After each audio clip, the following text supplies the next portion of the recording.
The 12 boys and their soccer coach rescued from a flooded Thai cave have told of their surprise the moment a diver emerged from the waters trapping them. Key points: Coach Ekkapol Chantawong explained the trip into the cave was only meant to be a brief exploration. The boys considered trekking further into the cave to find another way out. Water dripping from the cave's ceiling and formations helped them stay hydrated. The Wild Boars were released from hospital on Wednesday to make their first public appearance at a wide-ranging press conference in the northern province of Chiang Rai. When they came out of the water, I was surprised. I didn't know what to say to them. I said hello, or something like that. When they said hello to me, I said hello back, one of the boys, Adun Samon, told the packed gathering.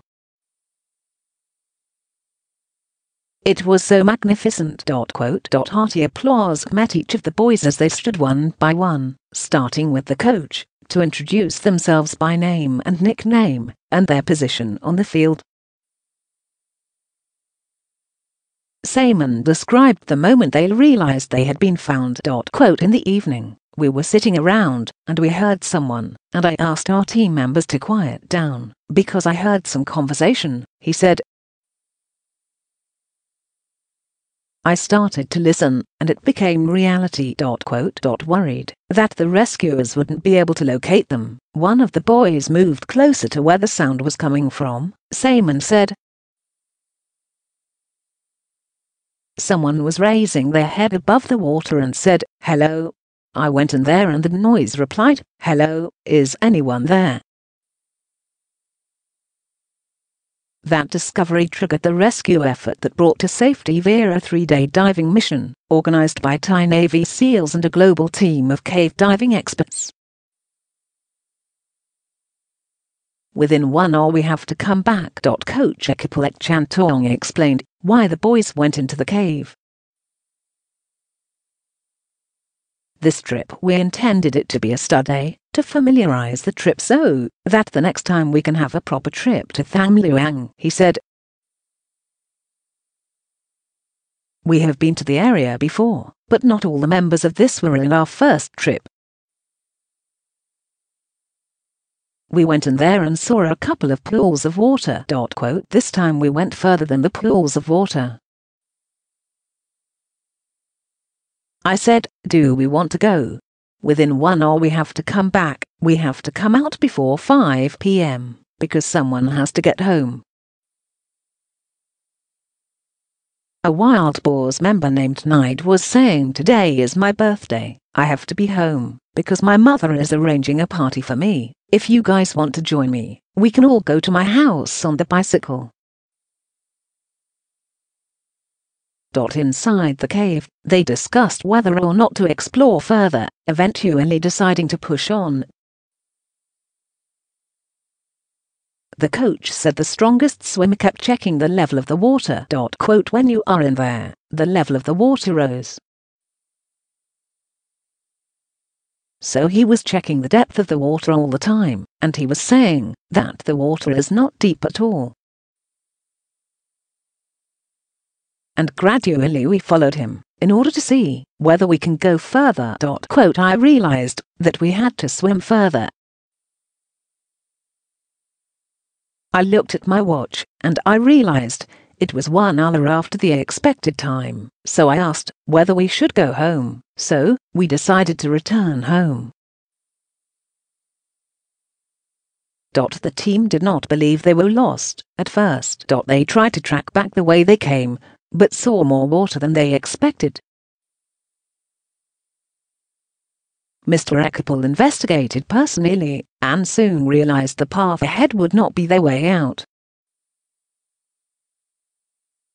The interviewer asked him how they felt once they realized they were lost, and one replied, "There's no way we can go home now, my mum will surely reprimand me."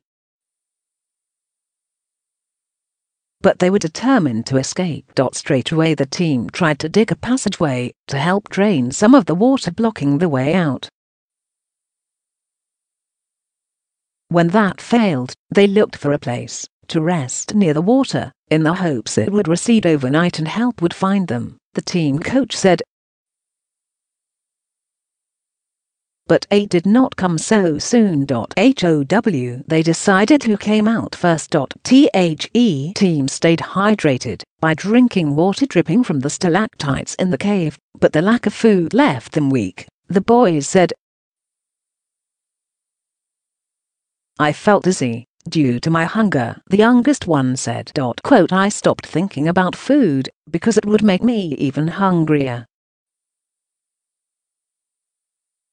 They considered trying to reach the other end of the cave, thinking there must be another way out. My opinion was, if we are not able to that way out, then we will die in the middle, one boy said. So, we came back. First to go to this was, and the second is to wait there, and let other people come to discover us. The order in which the boys eventually left the cave did not depend on the state of their health, said their coach Mr. Ekkapol, whose efforts have been credited by some parents with keeping the boys alive. I talked with Dr. Harris. Everyone was strong. No one was sick. Everybody had a strong mental state.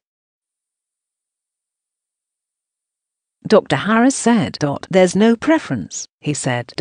We were thinking, when we get out of the cave, we would have to ride the bicycle home, so the persons who lived the furthest away would be allowed to go out first, so that they can go out and tell everyone that we were inside, we were okay. The Wild Boars Health.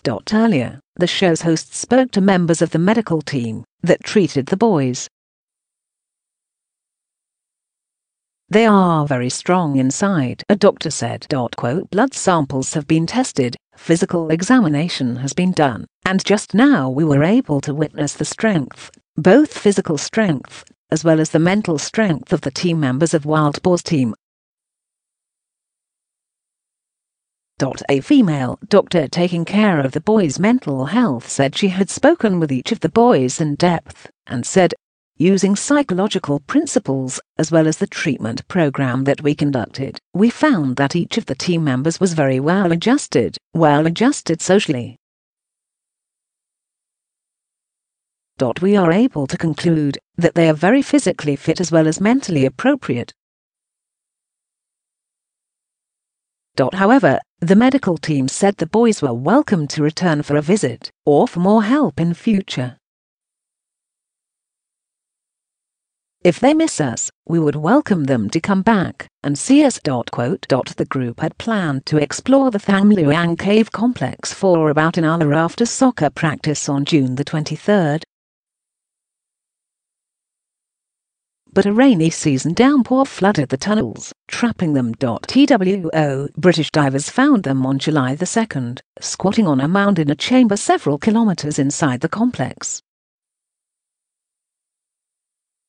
All were brought to safety during the 3-day rescue, organized by Thai Navy SEALs and a global team of cave diving experts.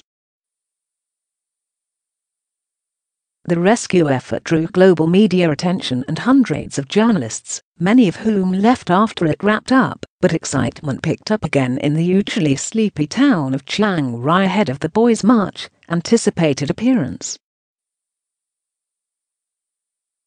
A mock soccer field was set up at the press conference, where the boys kicked a ball around before they spoke. They addressed the crowd wearing T-shirts emblazoned with a wild boar. A cartoon of the group with its rescuers, captioned, "Our Heroes," was displayed on a welcome screen at the airport. King Maha Vajiralongkorn has allowed a party to be held in the Royal Plaza, a public square in Bangkok's Old Town, to thank the Thai and foreign participants in the rescue, the government said. Earlier, Prime Minister Prayuth Chan-o-cha told reporters the celebration would feature a banquet and entertainment, but gave no further details.